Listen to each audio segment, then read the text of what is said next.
So this is just a quick video.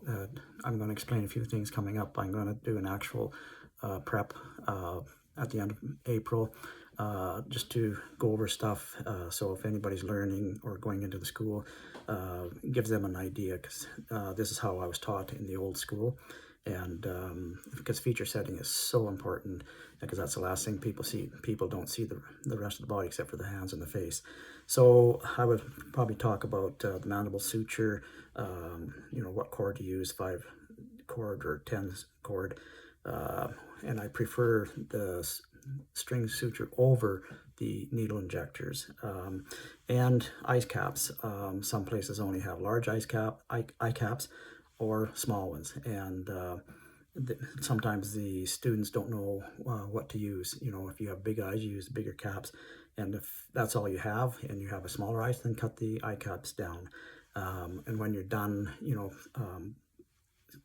just use Kailon cream on the face, and don't put it on heavy. Very, very light. You don't need to go heavy. And then if you had to use any cotton on inside the mouth to fill in gaps, put the Kailon cream over the cotton, because the cotton will dry out the lips. And if the lips don't want to really stay together, don't glue them until just before the service, because the glue will dehydrate the lips, and then you end up using a lot of cosmetics. So in the video, I'll go through all that and show you. And if there's no teeth, you use a mouth former, which a lot of people just don't seem to do anything, which I've seen in the last few years. The students aren't doing it properly. So just the way we were taught in those days, and I was taught by some very good embalmers here years ago, through the big Finner homes. And and then I'll just go over the best places to make your incisions for the injection, and why we choose those sites.